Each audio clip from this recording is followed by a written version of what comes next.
Pushpa 2 release ദിവസം തിക്കിലും തിരക്കിലും യുവതി മരിച്ച സംഭവത്തിൽ അല്ലു അർജുനോട് നേരിട്ട് ഹാജരാകാൻ നിർദ്ദേശിച്ച് കോടതി. തിങ്കളാഴ്ച ഹൈദരാബാദിലെ നമ്പള്ളി ക്രിമിനൽ കോടതിയിൽ എത്താനാണ് നിർദ്ദേശം. കേസിൽ താരം 11ാം പ്രതിയാണ്. പോലീസ് എഫ്ഐആർ രജിസ്റ്റർ ചെയ്തിട്ടുള്ള 19 പ്രതികളോടും ഹാജരാകാൻ ആവശ്യപ്പെട്ടിട്ടുണ്ട്.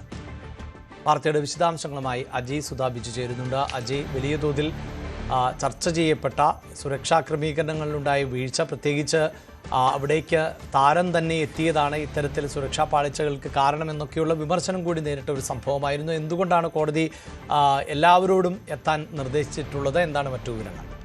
അഭിലാഷ്, നിലവിൽ ഹൈദരാബാദിലുള്ള നമ്പള്ളി ക്രിമിനൽ കോടതിയിൽ ഈ കേസിന്റെ വാദം പുരോഗമിച്ചുകൊണ്ടിരിക്കുകയാണ്. അപ്പോൾ വാദം പുരോഗമിക്കുന്നതിനിടെയാണ് ഈ അല്ലു അർജുൻ ഉൾപ്പെടെ 19 പ്രതികളോട് ഹാജരാകാൻ കോടതി നിർദ്ദേശിച്ചിട്ടുള്ളത്.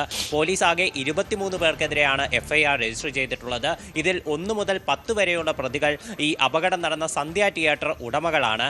ഈ അല്ലു അർജുൻ 11ാം പ്രതിയാണ്. പിന്നെയും മറ്റ് ചിലർക്കെതിരെ ഉൾപ്പെടെ ഇതിൽ ഈ താരത്തിന്റെ സെക്യൂരിറ്റി നിയന്ത്രിച്ച ബൗൺസേഴ്സിനെതിരെ ഉൾപ്പെടെ കേസ് രജിസ്റ്റർ ചെയ്തിട്ടുണ്ട്. അങ്ങനെ ആകെ 23 പേർക്കെതിരെയാണ് നിലവിൽ എഫ്ഐആർ രജിസ്റ്റർ ചെയ്തിട്ടുള്ളത്. ഇതിൽ 23-ൽ 19 പേരോടാണ് നിലവിൽ കോടതി തിങ്കളാഴ്ച ഹാജരാകാൻ നിർദ്ദേശം നൽകിയിട്ടുള്ളത്.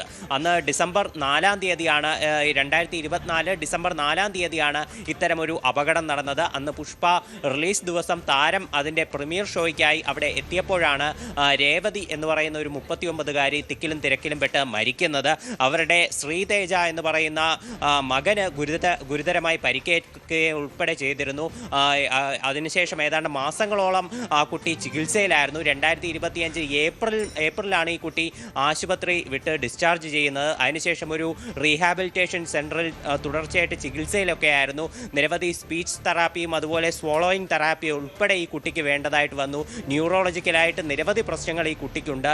അതിനെ തുടർന്ന് അല്ലു അർജുനും അദ്ദേഹത്തിൻ്റെ അച്ഛൻ അല്ലു അരവിന്ദും ഈ കുട്ടിയെ വീട്ടിലെത്തി സന്ദർശിക്കുക ഉൾപ്പെടെ ചെയ്തു. ഈ കുട്ടിക്ക് വിദ്യാഭ്യാസ സഹായം ഉൾപ്പെടെ വാഗ്ദാനം ചെയ്തിരുന്നു. അപ്പോൾ ഇത്തരം സംഭവങ്ങളൊക്കെ അതിന് ശേഷമുണ്ടായി. എന്തായാലും ഈ കേസിൽ നേരിട്ട് ഹാജരാകാൻ തന്നെയാണ് കോടതി നിർദ്ദേശം. അതിനുശേഷം ഇതിൻ്റെ തുടർ നടപടികൾ ഉൾപ്പെടെ നിശ്ചയിച്ചേക്കും. കൂടുതൽ വാർത്തകൾക്ക് news 18 Keralam YouTube channel subscribe ചെയ്യുക.